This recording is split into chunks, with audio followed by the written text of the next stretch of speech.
We're glad you decided to check out this message by Seabreeze Church and hope that you benefit from it. We also hope that you would join us either online or in person on a Sunday. We have a 9 o'clock live streamed service online, and then we have in-person services on our campus at 9 and 10:30. So again, we hope that you would join us, and we hope that you enjoy this message.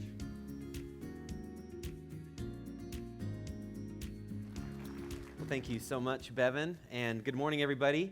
Like Bevan said, my name is Alex Barrett, and I'm the lead pastor of Ridgeview Church, which we got started about 2 years ago, and it was actually about 4 years ago that I last got a chance to speak to you about this new opportunity, and now we're kind of 4 years past that, and I want to today give you an update on what God has done and try to give you just some perspective of how we have been looking at the opportunities around us. First, I just want to introduce a little bit more about me and my family. I've been married to my wife, Samantha, for almost 19 years, and she's right here on the second row. And we have 3 wonderful kids. We have Katie, Levi, and Jude, and they have been a part of this journey to planting a new church, and they really have been in the trenches with us. And so they wanted to come today to be able to see all what you guys have been doing. And we also launched Ridgeview with a team, and we called it a launch team, and it's fitting because they are the people that were helping us bring something into existence that did not exist. And we had a team initially of 8 people and 6 kids, and then we added a couple more adults, and you'll see a picture of the team here on the screen. And these are normal, everyday people who decided to make a commitment to 2 years to really helping this new church, Ridgeview Church, get off the ground. They committed their time to do outreach, to meet new people in our community. Before that ever happened, they made a commitment to move to the area of North Fontana. They decided that they were going to do all that they could with their schedule and their priorities to help this new church go. And this team was a mix of teachers, homeschool moms, people in higher education, people in film, carpenters, and all in between. And these are people that just decided there's a unique opportunity that we have to make a difference in a city that is growing. And so the area of North Fontana is right off the 210 freeway. Since we have moved there almost 2.5 years ago, we have seen 9 new communities that have broken ground and have literally built new houses, and people are now living in them. 9. And in any city, when you have that kind of growth, there's a tremendous opportunity to reach new people.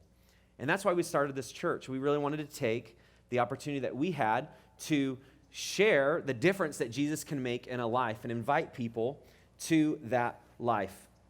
So I wanted just to give you those updates, but also I wanted to thank each and every one of you a part of Seabreeze Church. Seabreeze is a sister church of ours, and Seabreeze is also a contributing church that has helped us along the way. You guys have sent teams to help us as we got started with our preview services. You sent some teams to help us as we launched our biggest outreach we ever did, Sports Camp, a year and a half ago. You also sent more funds to help us along the way as opportunities came. And so I just wanted to thank personally Bevan and Rebecca and the Seabreeze staff, and to thank all of you for the ways that you have prayed for us, that you've helped us move this mission forward. And so it really is an honor to speak to all of you. And so today, the idea of resetting a church, resetting Seabreeze, resetting an organization, I want to flesh that out a little bit and really share just from my experiences and our team's experience of how we have had the opportunities to reset our approach to things, reset our attitudes, our priorities, our commitments.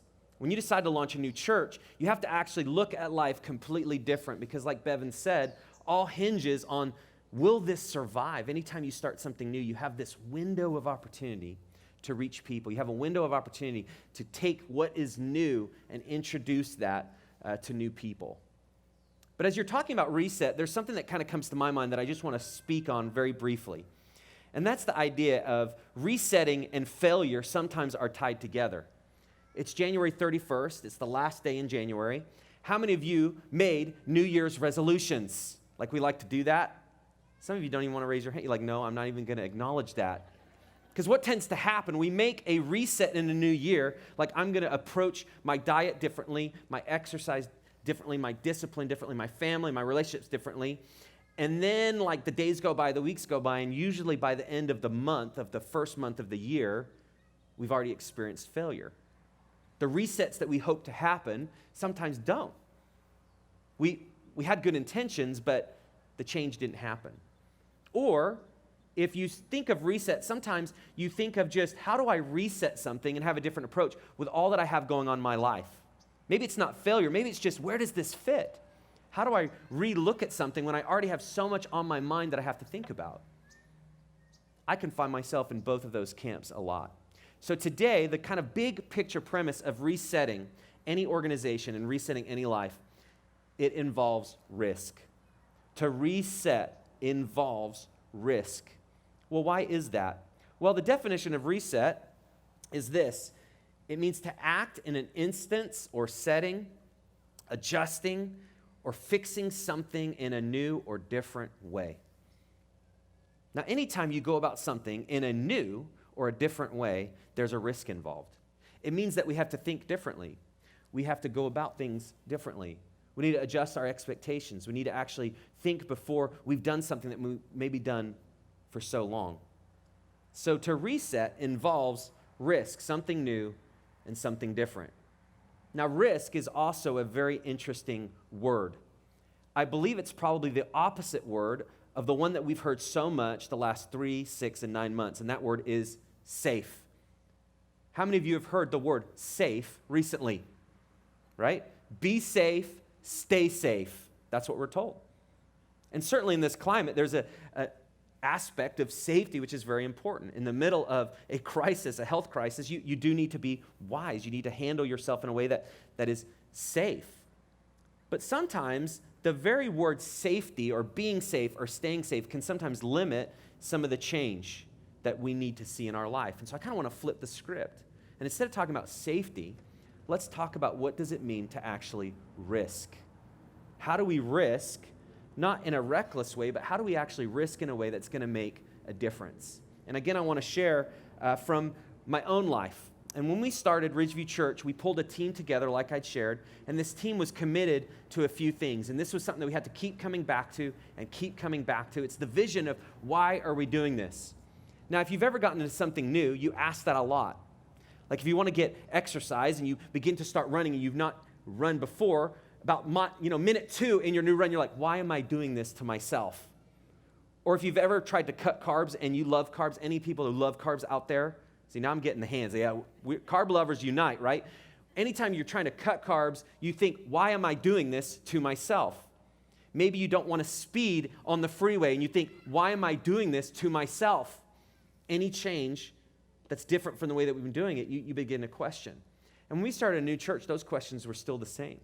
Why are we doing this to ourselves? There's a cost that comes to reset.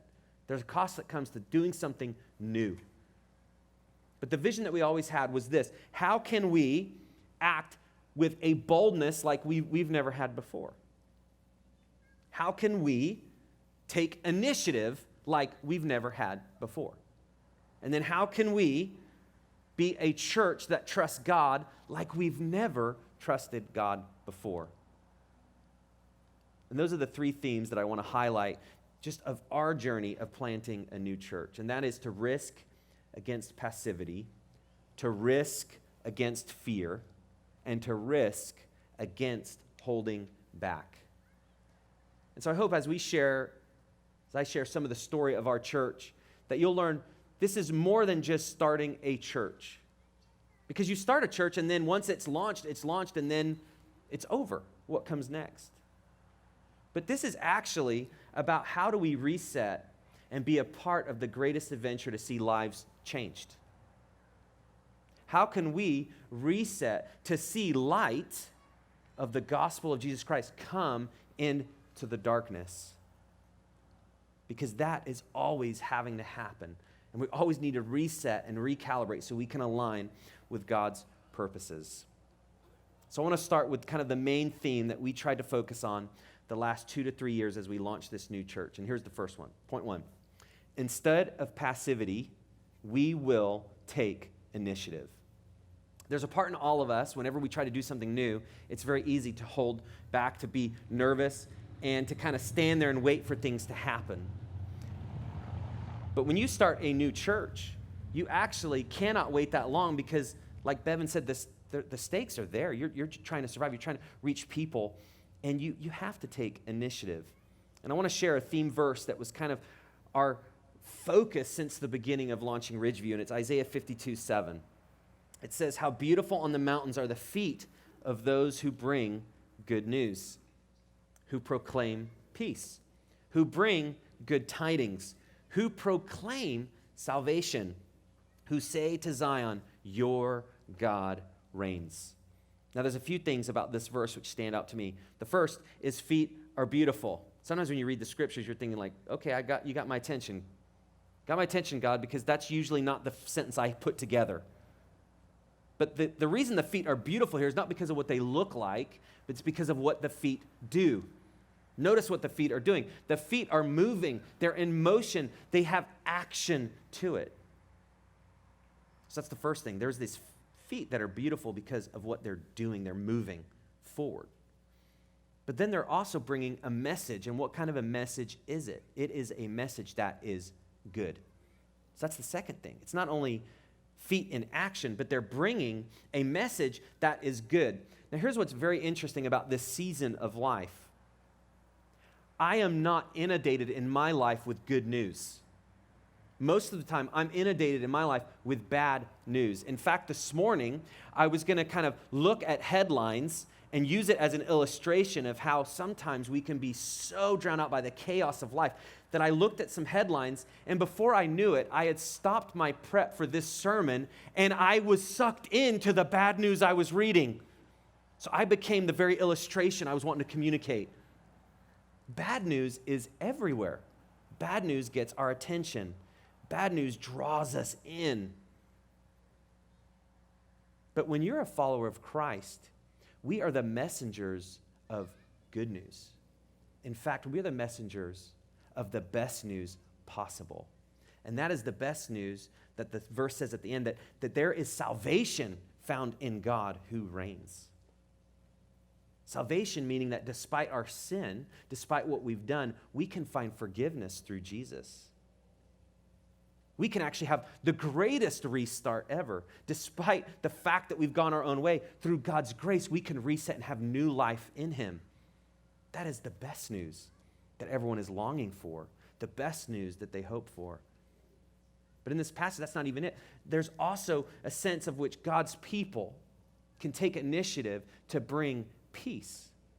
And that is the Hebrew word shalom, which you may have heard before. And that word is this idea of there's this wholeness, there's a completeness. That's the idea of life can come together for people when they turn to God for help. Not only can they have salvation, but there will be blessing in this life when life is whole. Not perfect, but it comes together. And that's the promise that we have as God's people. You drown out the bad news as you bring the best news. And that's the news of Jesus Christ, the salvation that's found in the God who reigns. So that's the first thing that we experienced. Okay, well, how do we bring this good news to people? And what that meant for our team was that we would not wait for people to come to us. We'd have to go to people. And what, as a team, we'd always talk about is we are the initiators. In every circumstance we find ourselves, we'll not wait for people to initiate with us. We will initiate with them. What that meant practically is we started a new church. We were new neighbors in a community that people had been neighbors for years and years.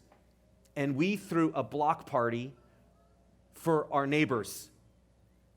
Isn't that kind of interesting? We're the new people, but part of it is in the culture that we live in right now, everyone is to themselves. There's distance that exists between people. And if you want to follow Christ and bring the good news of Jesus, you have to be a bridge builder, and you have to be one who takes initiative. And so we came into our new neighborhoods where we lived to start a new church, and it began with how can we take initiative to these people all around us? And we began to host different events and different parties. We began to invite people in. And it was one of the funniest things I'd ever seen where as new neighbors, we are introducing neighbors that have lived by each other for years to each other. Like they've lived there 7 years and they've never met. But that's part of what you can do. When you initiate, you can bring things into existence that have never happened before. And so we threw all sorts of parties. We extended ourselves with invitations. We put door hangers on doors to let them know we are a new church and we want you to be a part. We invite you. In fact, we're here for you. I want to introduce you to a family. This is a picture you'll see on the screen of Brandon.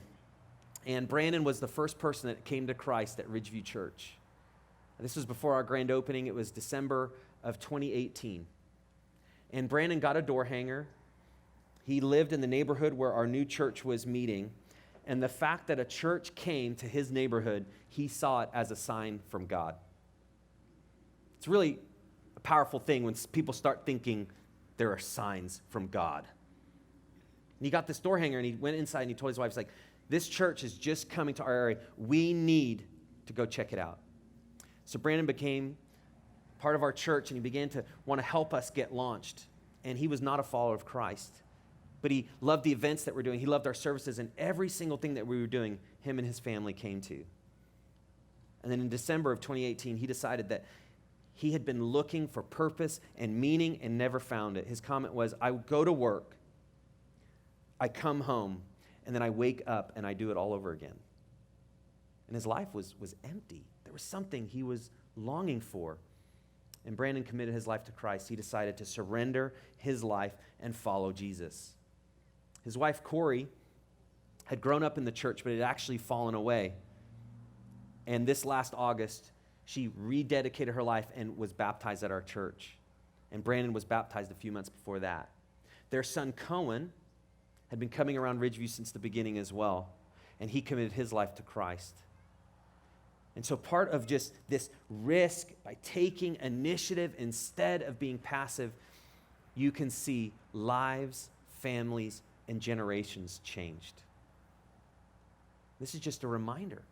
When we take initiative, God works.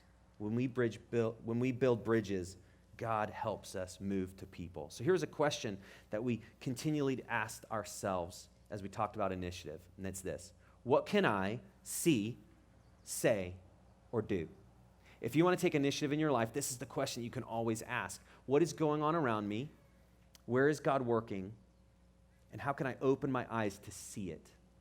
And the second is, with what God is doing and what's going on around me, what are some things that I can say to bring hope and peace and life into a situation? What is it that I can actually say? What can I see? What can I say? And then the last is, what can I do?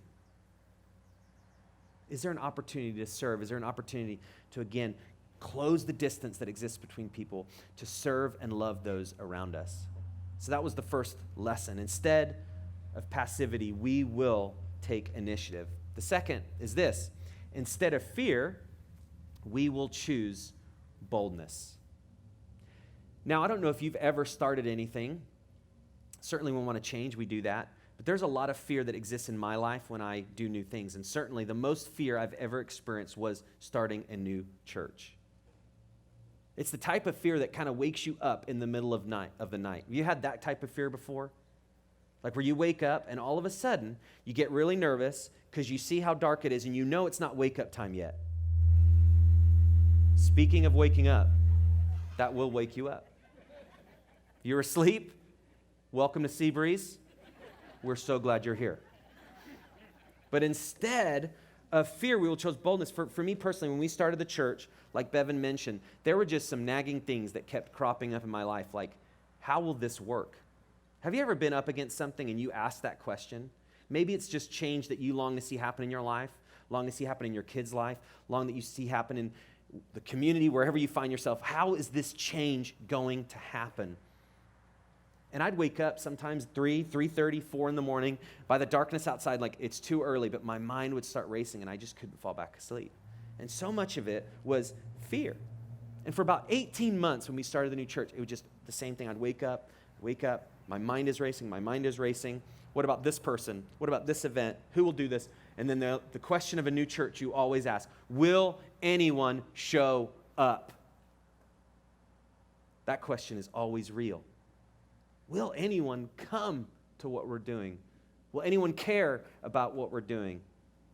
And so for me, when I experience fear, it usually shows up in two ways.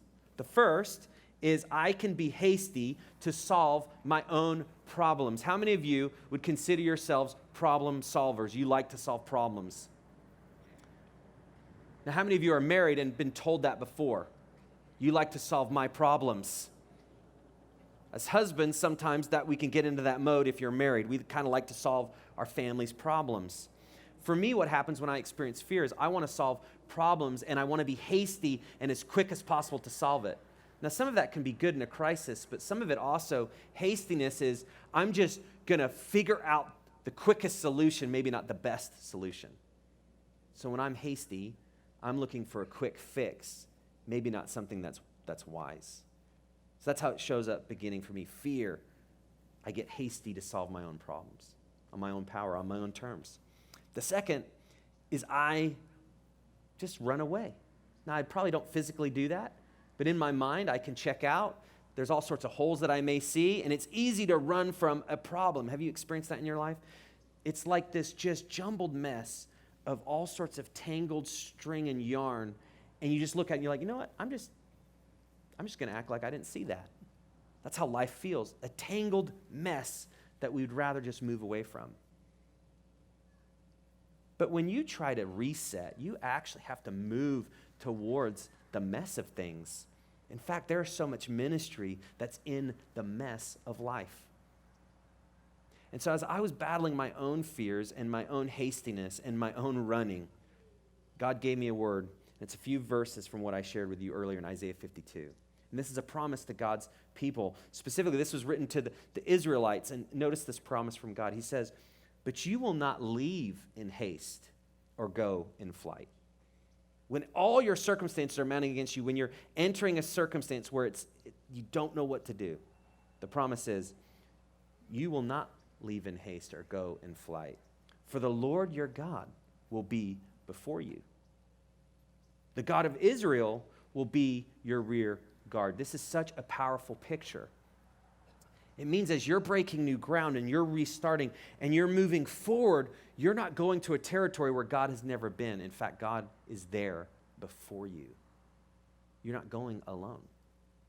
And when you go into this new territory, you know God is before you, but you look back and you know that He's also protecting you. He's before you and He's behind you. He is your rear guard. And notice the promise. You don't need to be in haste to solve your own problems. You don't need to run away in flight. And for us, when we launched a church, again and again, we had to come to this point. Will I choose boldness instead of fear? Now, the great thing about the God of the Bible, the God that we can know, is that we don't just have to feel bold, but we actually can be bold by praying to Him. If you want to know how to be bold in your life, it starts and ends with prayer. You invite God in to the unknown. You invite God in to the fear. You invite God into all that overwhelms you.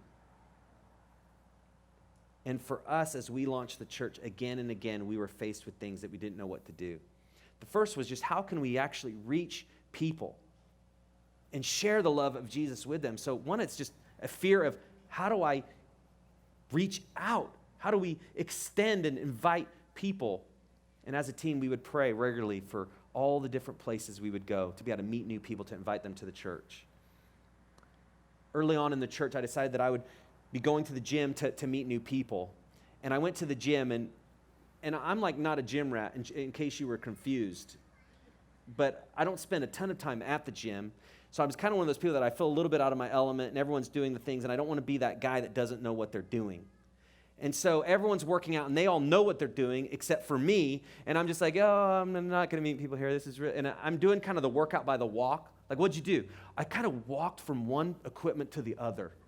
Just kind of had the walk like, this is so awkward. What am I doing here? And I was so discouraged, and I decided I would just end on one of those little ab machines. And I'm doing my workout, and I'm thinking, God, I don't know what I was thinking. This is a bad idea. And all of a sudden, this conflict erupted between two men at the gym right by me. And I'm like, oh, well, I may see some fireworks. Like, it was like, wow, okay, this is getting crazy. And they're getting into like this fight. And it was kind of leading to this altercation. I was like, oh man, this is not what I expected. I just wanted to meet people. Say hi. Like, what you doing? What you working out with? But instead, like, chaos was erupting around me. And so I'm just doing my workout, just looking forward, just don't make eye contact, don't make eye contact. And then the conflict kind of settles down a little bit, and I'm just minding my own business. That's gym life. You just mind your own business, even though I'm there to meet people. Mind your own business, mind my own business. And all of a sudden, the man in the middle of this conflict says, was I out of line there? And I'm just, is he talking to me? I think he's talking to me.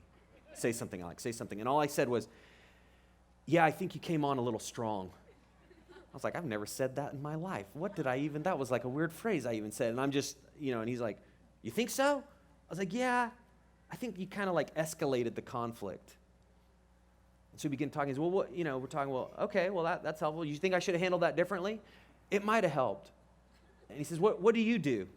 And right when he asked it, I was like, oh, this is about to get interesting. Well, I'm a pastor. And he literally was like, oh, God. And it was like the worst news he had ever heard in his life. Like he'd been running, and God had found him, right? And his name is Paul, and there's a picture of Paul, I think here.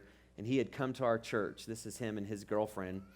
And Paul had been running from God for so long in his life. And in that moment, that began a relationship that we began to have. And he would call, and he still calls every once in a while when we talk about things. He's not yet decided to follow Jesus, but he's investigating. He's dealing with loss in his life, hurt and pain and suffering, all the things that we all deal with. And he's trying to make sense out of that. But it was in that moment that I was kind of filled with fear that God provided boldness and he worked. And that's what he does again and again. When we started Ridgeview Church, we did not have like the prototypical, here's how you start a church. We didn't have a worship leader. Just in case you didn't know, like that's important. If you can imagine Seabreeze without a worship leader and all of you singing yourselves. Kind of scary. We started a church without a worship leader. We started a church without kid space. Also important. Place where families could drop off their kids and we're like, hey, we've got easy ups. Little did we know how that training would help us in this new season. But we started the church in so many circumstances where it was not ideal. But again and again, we came in a situation where, God, we do not know what to do. We are full of fear. And he would give us boldness. And he provided a worship leader. He provided kids space. Here's a fun story as well. We were in need of a box truck where we could store all of our equipment because every week we have to pull our stuff in, we have to pull our stuff out, and we were renting a U-Haul. And we were kind of taking all of our equipment out and then taking the U-Haul back and then re-renting it. And in one of my updates, I talked about the need for us to buy a box truck. And Bevan had actually gotten in contact with me and said, Seabreeze Church would love to help you buy a box truck. And they wrote a check for us. Brandon, the man I introduced to you at the beginning, his cousin came to him at the business where he worked and said, hey, we need to get rid of our box truck. All of a sudden, it's like, whoa, God's working. We needed a box truck. We were given money for a box truck, and then a box truck came available. And do you know what his cousin wanted to sell the box truck for? The exact amount of the check that we received from Seabreeze Church. Doesn't God do that kind of thing? In the middle of our fear, he works. In the middle of our doubts, he gives us boldness. And the final point is this. Instead of passivity, you take initiative. And instead of boldness, instead of fear, you choose boldness. You pray and ask God for it. And the last one is, instead of holding back, we are going to give it all. And what I've witnessed as we've launched Ridgeview Church, a group of people that came together from various backgrounds, that were ordinary people, that decided they would give it all to help a new church get started. They sacrificed their time, their resources, their very lives to start something new that hadn't existed. And again, we were reminded of this proverb, or this promise in Hebrews 10. It says, so do not throw away your confidence. It will be richly rewarded. The confidence that your faith in God will pay off, that God will not forget you, he'll not rip you off. Then it says in verse 36, you need to persevere so that when you have done the will of God, you will receive what was promised. For in just a very little while, he who is coming will come and will not delay. Verse 38, but my righteous one will live by faith. And if he shrinks back, I will not be pleased with him. But we are not of those who shrink back and are destroyed, but of those who believe and are saved. There are so many times when we look at all the opposition and all the things in our way and all the obstacles where it's so easy to take a step back. It's so easy to hold back. And again, we were faced with those realities. Like, in this opportunity, will we lay it all down and give it all? And I've talked a little bit about fear, and I just want to talk about two more things that are a struggle against this reset through risk. And it's this: discouragement and disappointment.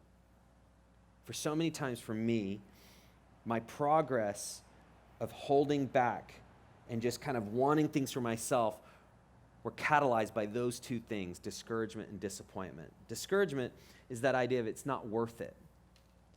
It's not making a difference. I don't know if you've ever thought that before. But you do something, you just think, it's not worth it.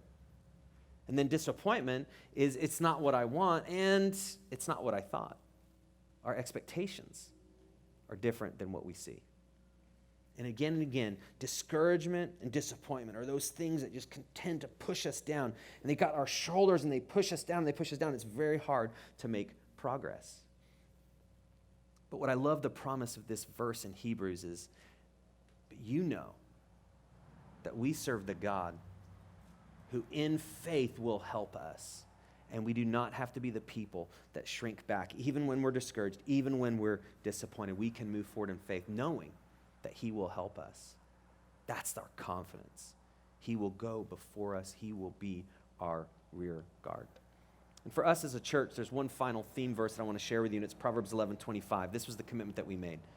Instead of holding back, we're going to lay it all down. And Proverbs 11:25 summarizes this. It says, a generous man will prosper. He who refreshes others will himself be refreshed. And this is actually really the core of what our mission is as a church. Our mission statement at Ridgeview Church is we want to invite people to refreshing life in Christ. We believe that the best life, the most refreshing life is found in following Jesus. And isn't that what so many people need? Their life is dried up, burnt out, and they're just longing for refreshment. But notice that the beginning talks about this generous person, that these people will prosper. And that idea of generosity is I'm going to actually lay it all out. I'm not going to hold anything back. I'm not going to hold back my time. I'm not going to hold back my money. I'm not going to hold back my energy. I'm going to get in here and I'm going to do all I can to bring this refreshing life to others.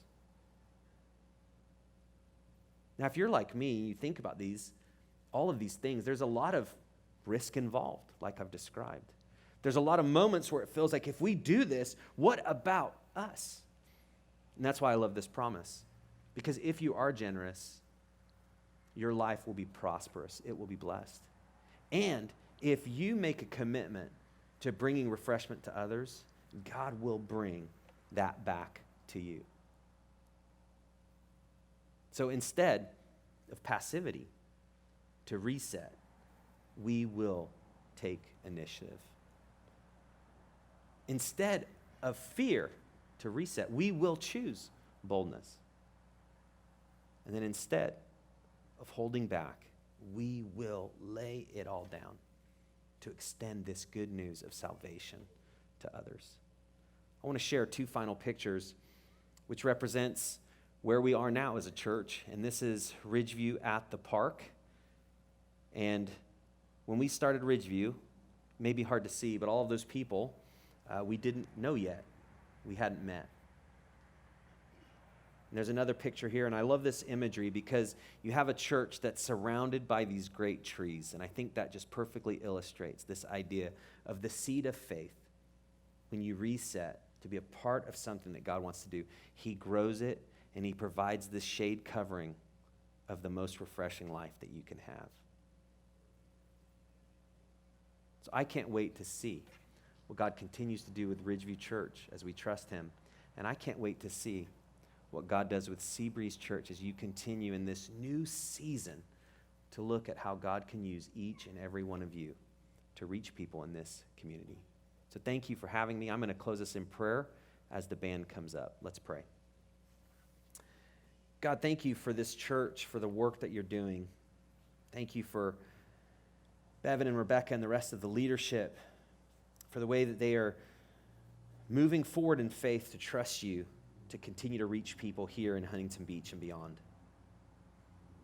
God, thank you for the promise of going before us, the promise of being our rear guard.